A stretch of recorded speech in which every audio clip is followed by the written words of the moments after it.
गोंदिया नगर परिषदेतील 42 नगरसेवक, 1 नगराध्यक्ष आणि तिरोडा नगर परिषदेतील 17 नगरसेवक तसंच 1 नगराध्यक्ष पदासाठी 8 जानेवारीला निवडणूक होते। मतदानाची तारीख जसजशी जवळ येते तसतसा प्रत्येक राजकीय पक्षाने मतदारांना आकर्षित करण्यासाठी प्रचाराचा धडाका लावलाय।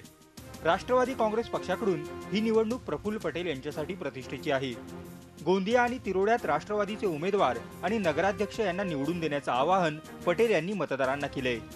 तर भाजपकडून या निवडणुकीची जबाबदारी पालकमंत्री राजकुमार बडोले यांच्या खांद्यावर टाकण्यात आली आहे। भाजपचाच नगराध्यक्ष निवडून येईल असा विश्वास बडोले यांनी व्यक्त केला आहे। नाली सफाई आणि बाकीचे जे एकंदर विकास जे पाहिजे ते सगळंच म्हणजे थांबलेलं आहे आणि नागरिकांना खूप नाराजी आता आहे ते असं दिसूनच राहिलं आहे। आमचे अभ्यासू लोक आहे त्यांना तुम्ही मदत करा आणि गोंदियामध्ये नक्कीच मला खात्री आहे की गोंदियाच्या लोकांचा साथ राष्ट्रवादीलाच राहील। मी जे उमेदवार या ठिकाणी दिलेले आहेत ते सर्वसामान्य लोकांचे प्रश्न जाणून घेणारे आहेत। त्यामुळे भारतीय जनता पक्षाची एकूणच महाराष्ट्रातली जी चढाओढ आहे आणि जे आतापर्यंत आलेली एकूण परिस्थिती लक्षात घेता या ठिकाणी आम्हाला प्रचंड भरघोस यश मिळेल आणि आमचे सर्व उमेदवार या ठिकाणी निवडून येतील। आमच्या नगराध्यक्ष पदाचं उमेदवार पण निवडून येईल।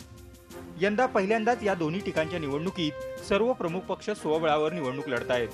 संपूर्ण राज्याचं लक्ष गोंदिया आणि तिरोडा नगर परिषदेच्या निकालाकडे आहे। गेल्या वर्षी तिरोडा नगर परिषदेत राष्ट्रवादीची आणि गोंदिया नगर परिषदेत भाजपची सत्ता आहे। त्यामुळे आता या ठिकाणी सत्ता परिवर्तन होतं की मतदार याच पक्षांना कौल देणार हे 9 जानेवारीला स्पष्ट होईल। माधव चंदनकर, झी मीडिया, भंडारा गोंदिया। झी 24 तास रहा एक पाऊल पुढे।